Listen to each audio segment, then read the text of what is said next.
segundo séptimo. Segundo séptimo on the rocks es lo que mejor me cae. Así que bueno, empecemos con nuestra clase. Primero voy a rescatar. Yo a ustedes les pasé un material de cosmología antes de las vacaciones. No. Me olvidé. Bueno, al finalizarla, bueno, si no es hoy, es mañana, le estoy mandando un material de cosmología. Es un librito. Lean por lo menos el primer capítulo para tener idea de lo que vamos a estar hablando. Y yo voy a explicar como de costumbre y después veremos las dudas que pueden haber quedado.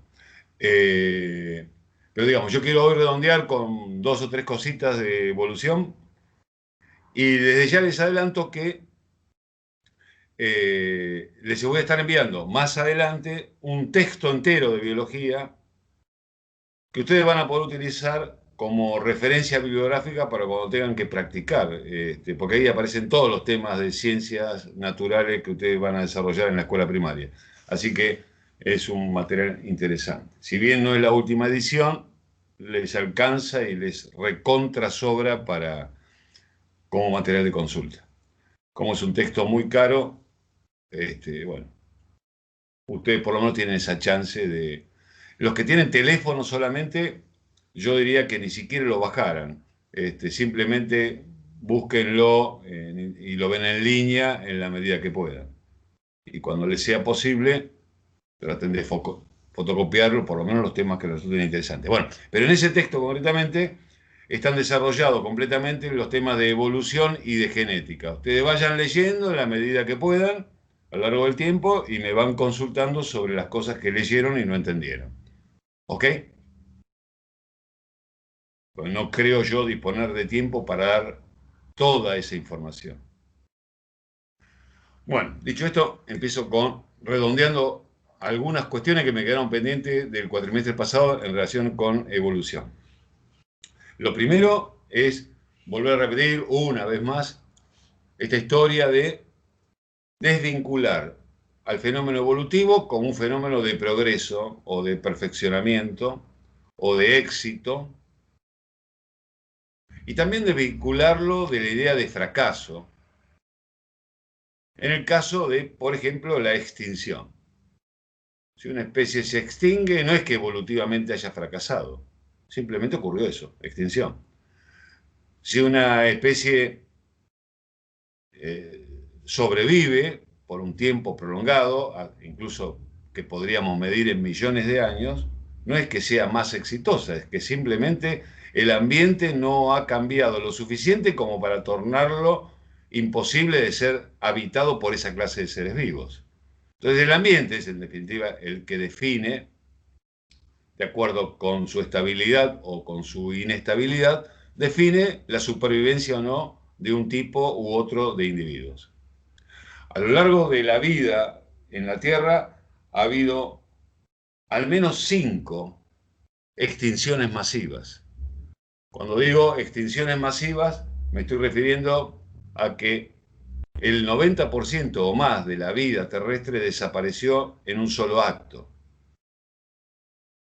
En general, producto de grandes cataclismos o fenómenos astronómicos de tal envergadura que globalizaron un cambio ambiental de tal magnitud que la mayor parte de los seres vivos, adaptados a una condición, vieron que ésta cambiaba abruptamente de un momento al otro y que en consecuencia no lograron superar el filtro que le estaba poniendo este ambiente. ¿Está claro esto? Pero así como tenemos grandes catástrofes biológicas como podrían ser estas que yo les acabo de mencionar, otros organismos desaparecen, se extinguen, otras especies desaparecen o se extinguen, también por razones ambientales, pero de una naturaleza completamente distinta. Por ejemplo, el elefante lanudo, el que ustedes conocen con el nombre de mamut, ese desapareció por acción humana. Ese fue cazado hasta su extinción por el hombre. ¿Es el mamut, o se puede considerar al mamut un fracaso evolutivo? No. Solo que en el ambiente aparece un individuo que obtiene de este animal alimento y una cantidad de recursos que le eran indispensables en el lugar en el que vivían, en el que coexistían. Y siendo animales que se reproducen con tanta lentitud, la caza de ellos fue a una tasa mucho más rápida que la reproducción de ellos y en consecuencia desaparecieron. ¿Queda claro? Entonces, sea un meteorito, sea un terremoto, sea una erupción volcánica de magnitudes superlativas, o sea un individuo, el hombre, cualquiera de estas cosas puede dar lugar a la extinción. Y no por eso consideramos un fracaso evolutivo. ¿Esta idea está clara? Bien. La otra idea que quiero rescatar es la idea de, cuando hablamos de evolución, ¿qué es lo que evoluciona? En muchas oportunidades ustedes quizá hayan leído o escuchado hablar de la evolución humana, ¿sí? De que el hombre de las cavernas evolucionó en el hombre actual. Bueno, lo que tienen que tener claro es que el Homo sapiens, desde que apareció, y de esto hace unos 700.000 años, no ha evolucionado, es el mismo hombre. Ninguno de nosotros es más evolucionado que el hombre de hace 300.000 años. Ustedes pueden decir, bueno, ¿cómo el hombre de las cavernas es, o era, mejor dicho, igualmente evolucionado que nosotros? Sí, sí. Nosotros lo que hemos desarrollado, hemos ido desarrollando a lo largo del tiempo, son capacidades, pero con las que también contaba el hombre de aquel momento, solo que no las tenía desarrolladas. El hecho de que el hombre pudiera construir un sistema de símbolos, de signos y de sonidos que hoy llamamos lenguaje, no es un acto de milagro que no poseían los hombres anteriores. Es el desarrollo de una capacidad que ya estaba presente en el cerebro, pero que faltaba desarrollarla. Esto es como si dijéramos, dentro del cuerpo de cada uno de nosotros hay un atleta. Claro, pues si nunca pasamos por un gimnasio, nunca vamos a encontrar ese atleta que hay dentro de nosotros. ¿Está claro esto? Entonces, uno puede llegar a ser un atleta, puede llegar a desarrollar esa capacidad, siempre y cuando la posea. Yo no puedo desarrollar, por ejemplo, piel oscura, porque no tengo esa capacidad, no tengo esa información genética. Mi información genética es piel clara. O sea que hay capacidades que yo tengo y que puedo desarrollar, y hay otras que no. Si yo hubiera sufrido de desnutrición infantil, no tendría el 1,92 m que mido. Sería un individuo más bajo. ¿Por qué motivo? Y bueno, porque el ambiente en el que crecí, en mis primeros años de vida, no fue el apropiado para que esa capacidad con la que yo contaba pudiera desarrollarse. ¿Se entiende?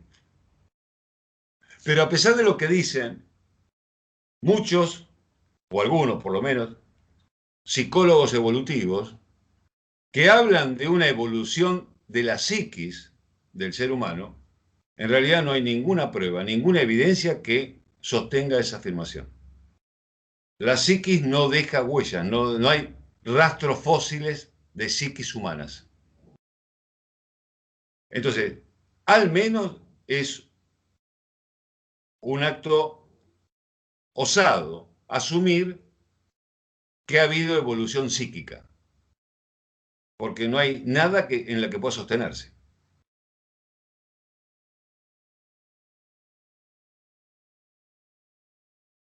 Las habilidades que el hombre ha adquirido, la complejidad del comportamiento que el hombre tiene, son conductas y habilidades que ha ido desarrollando con el tiempo. ¿Se imaginan que el hombre, el original, el sapiens original que sale de África, básicamente su único interés era sobrevivir. Y para sobrevivir lo que necesitaba es no ser comido, y cazar algo para comer y encontrar un refugio en el cual resguardarse. Esas eran sus preocupaciones y sus ocupaciones. Cuando dispuso de todo eso, y todo eso estaba asegurado, el hombre comenzó entonces con el fuego a adquirir, o a desarrollar, mejor dicho, otras capacidades que iban más allá de la supervivencia. Y es en esas circunstancias en las que comienza a darse el ambiente apropiado para el desarrollo de otras capacidades, entre otras y particularmente las vinculadas con el lenguaje y la escritura. Y el desarrollo de artefactos y de expresiones artísticas que uno hoy puede recoger en distintos lugares del mundo. ¿Se entiende esta idea? Pero evolutivamente hablando, el hombre es el mismo que hace 350.000 o 400.000 años. Esto también nos tiene que hacer pensar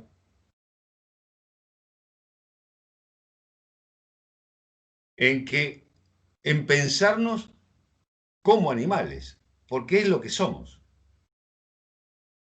El creernos diferentes a ellos, el creernos mejores que ellos, nos ha llevado a generar un fenómeno que denominamos cultural, social. Si tenemos una capacidad que el resto de los animales no tiene, que es esta, la que está, se supone, acá arriba, la razón, está claro y está lleno de ejemplos de actos irracionales. Y entonces, frente a un acto irracional, lo llamamos animal, a ese que actuó de esa manera. Bueno, es el animal el que actuó de esa manera, y soy yo también animal. ¿Está claro? Solo que la razón, que surge del producto de la interacción social, surge del producto de la comunicación, surge del producto del acuerdo para la convivencia, ha ido entretejiendo un tejido cada vez más complejo, basado en lo que nosotros denominamos normas de convivencia. Bueno, pero todo esto es un invento humano, eso es lo que yo quiero que quede claro. La norma de convivencia, lo que está bien y lo que está mal, lo que moralmente es aceptable y lo que moralmente es inaceptable, es un invento humano. No está apoyado, no está sentado en una realidad biológica, sino es una creación humana que la aceptamos como que es así. Y cuando en realidad es como el número 2, es un invento. El número 2 no existe en la naturaleza. Y las leyes, si bien nos obligan a vivir de una manera determinada, tampoco existen en la naturaleza. Nos ponemos todos de acuerdo, es como la hora. Así como nos ponemos de acuerdo, miren, que nadie robe, porque si roba va a la cárcel, así nos ponemos de acuerdo en que son las 19:21. Ya está, nos ponemos de acuerdo, nada más que eso. ¿Se entiende esta idea? Creo que, más allá de que tengan cuidado cuando expresan estas ideas, si es que las repiten, tengan cuidado porque no suenan bien. A nadie le gusta que lo consideren un animal. Porque si me dicen animal, me siento rebajado. Cuando en realidad soy eso, básicamente eso. Bien, pero entonces, ¿dónde ocurre el fenómeno evolutivo? Concentrémonos en esta cuestión.